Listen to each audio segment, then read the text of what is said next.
श्री स्वामी समर्थ अध्याय 4. श्री गणेशाय नमः. स्वामी नामाचा जप करिता चारी पुरुषार्थ येती हाता.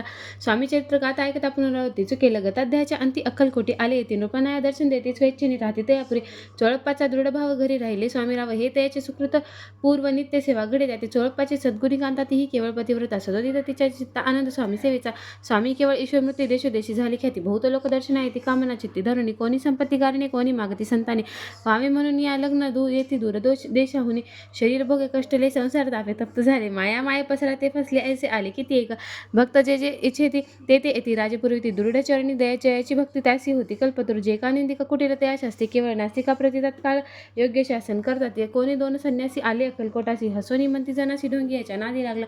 हा स्वामी नव्हे ढोंगी जो नाना भोगी. साधो लक्षण याच्या अंगी कोण ते हो असत असे. ऐसे दयाने निंदिले समर्थांनी अंतरी जाणिले. तेव्हा ते भेटीसे आले तेव्हा केले नवल एका भक्ताची या घरी पातली समर्थाची स्वारी. तेही दोघे अविचारी होते बरोबर संन्यासी. तेथे या त्यांनी मूर्ती बसविला भक्ते पाटावरती. श्री स्वामी आपले चित्ती चमत्कारक म्हणती करू आता. दर्शनेच्छू जनसंख्येत पातेल तिथे क्षणार्धात. समाजताटाला बहुत एकची गर्दी झाली. दर्शन घेऊन चरणाचे मंगल नाम गरजे तिवाचे. हेतुपूर्वाभिमानीचे म्हणून यावी नव्हती. कोणी द्रव्य पुढे ठेविती कोणी फळे समर्पिती. नाना वस्तू अर्पण करते नाही मी तयाते. कोणी नवसाते करते कोणी आणून देते. कोणी काही संकल्प करते चरण पूजिते आनंदे. संन्यासी कौतुक पाहता मना माझे आश्रय करते. क्षण एक तटस्थ होते वैरभाव विसरोनी. स्वामी पुढे जे जे पदार्थ पडले होते असंख्यात ते निजहस्ते समर्थ संन्याशा पुढे लोटे. ती मोडली जनांची गर्दी तो येऊनी सेवे करी. संन्याशा पुढल्या नाना परिवस्तून येऊ लागले. समर्थांनी त्या दिवशी स्पर्श न केला अन्नदुकासी. सूर्य जाता असता चळासी तेथून या उठले. दोघे संन्यासी त्या दिवशी राहिले केवळ उपवासी. रात्र होता त्याचे अन्नोदक वर्जसे. जे पातली करू छळना त्यासी झाली विटंबना. दंडावया कुस्तीत जना अवतरले यतिवर्य. येथे श्री स्वामीचे सारामृत नाना प्राकृत कथा संबंध सदा परिसोत प्रेमळ भक्त. चतुर्थ अध्याय गोढा. श्री स्वामी राजार्पणमस्तु. श्री रसो शुभम भवतु. अध्याय 5.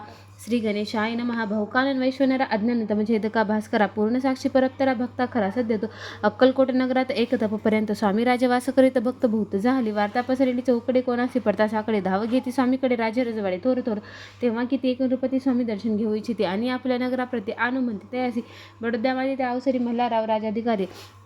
एकदा त्यांचे अंतरी विचार ऐसा पातला. दिवाना आणि सरदार मान करीत ऐसे थोर थोर बसले असा समग्र बोलीन रूपवर त्याप्रती. कोणी जाऊन अक्कलकोटासी तेथे आणले स्वामीसी. तरी आम्ही त्यासी इनाम देऊ. बहुत कार्य जाणून कठीण कोणी न बोलती वचन. कोणा एका लागून गोष्ट मान्य करवे ना. तेव्हा तात्यासाहेब सरदार होता योग्य आणि चतुर. तो बोलता झाला उत्तर रूपा लागे परियसी. आपुली जरी इच्छा ऐसी स्वामी ते आणावी वाटपुरीसी. तरी मी आणीन ते अशी निश्चय मानसी असू द्या. ऐसे एकूणी उत्तर संतोषाला तो परत. ऐसी सभाही समग्र आनंदित झाली. द्रौपदीसह सकळजणी त्यासी त्यापरी तात्यासी सन्मानी गौरव आणि मधुर वचने यशस्वी हो म्हणते त्या. तात्यासाहेब निघाले सत्वर अक्कलकोटी आले. नगर पाहुणी संतोषले जे केवळ वैकुंठ. पाहुणी स्वामीची दिव्यमूर्ती आनंदित झाले चित्ती. तेथील जणांची पाहुणी भक्ती धन्य म्हणते त्या. अक्कलकोटीचे नृपती स्वामी चरणी ज्याची भक्ती राजघराण्यातील युवती त्याही करते स्वामी सेवा. ऐसी पाहुणी तात्यांशी विचार पडला मानसी. या नगरातून स्वामीजी कैसे नेऊ आपण. प्रयत्नाते परमेश्वर प्रयत्न कार्य होय सत्वर. लढवून युक्ती थोर कार्य आपण साधावे. करोडी नाना पक्वानी करती ब्राह्मण भोजने. दिदली बहुसालदाने याचक धनी तृप्त केली. स्वामीची या पूजेप्रती नाना द्रव्य समर्पित. त्याने सेवेकडे संतुष्ट होते ऐसे करते सर्वदा. ऐशी आणि काही न झाले केले तितके व्यर्थ गेलता. त्यामुळे खिन्न झाले विचार पडला तयासे. मग लढविली एक युक्ती एकांतिक आठवणी चोळपाप्रती. त्याच लागी विनंती करते बुद्धिवाद सांगते त्या. जरी तुम्ही समर्थाशी घेऊन याल बडदासी. मग मल्हारराव आदरेसी इनाम देतील. तुम्हाला द्रव्याने सर्वेच्या चोळपासे लागले अशक्त. याच्या अंतरी भरवसा जहागिरीचा बहुसाल. चोळपाने करजोडीने विनंती केली मधुरवचनी. कृपाळ होऊन समर्थांनी बडोद्याप्रती चालावी. त्याने माझे कल्याण मिळेल मला बहुत धन. आपलाही योग्य सन्मान तेथे जाता होईल. ऐसे ऐकून या वचन समर्थांनी हास्य करून उत्तर चोळपा लागून काय दिले सत्वर.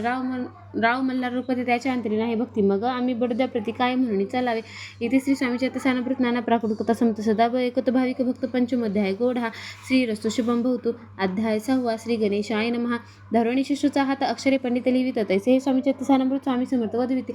मागील अध्यायाच्या अंती चोळपाविने स्वामी प्रती. कृपा करुणी मजवरती बडोद्यासी चालावे. भाषण ऐसे कोणी समर्थ बोलते हसोनी. मल्हाररावाची आम्ही आम्हाविषयी भाव नसे. म्हणून त्याच्या नगरात आम्हा जाणे नव्हे उचित. अक्कलकोटी नगरात आम्हा राहणे आवडे.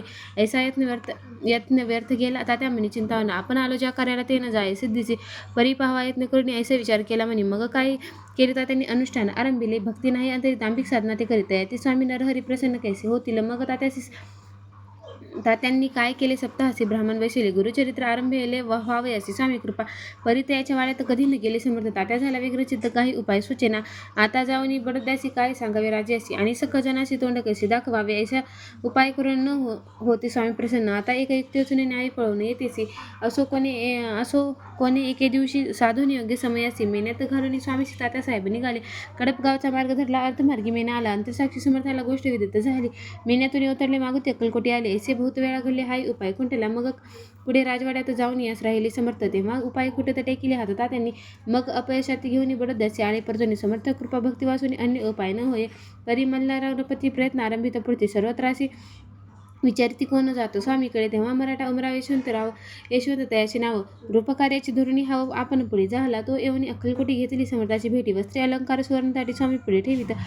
ती पाहुणी समर्थाला तेव्हा अनिवार्य क्रोध आला यशवंता पाहुणे डोळा काय तेव्हा बोलले अरे बेडी आणून सत्वर ठोका याची चरणी ऐसे त्रिवार मोठ्यांनी समर्थ क्रोधे बोलले क्रोधमुद्रा पाहुणे यशवंतराव भ्याला म्हणे पळाले तोंडाचे पाणी लटलटा कापू लागला मग थोड्याच दिवशी आज्ञा आली यशवंतासी सत्वर यावे बडोद्यासी तेथील कार्याशी सोडवणे साहेबाविषयी प्रयोग केला मल्हाररावावरी आळाला त्या कृत्यामध्ये यशवंताला गुन्हेगार लेखिले हाती पायी बेडीपल्ली स्वामी वचनाची प्रचिती आली अघटित लीला दाविनी ख्याती झाली सर्वत्र इति श्री स्वामी चरित्र सारामृत नाना प्राकृत कथा समंत सदाभक्त परिसुत षष्ठोध्याय गोढा इति श्री स्वामी चरित्र सारामृते षष्ठोध्याय समाप्त शुभम भवतु श्री स्वामी समर्थ महाराज की जय।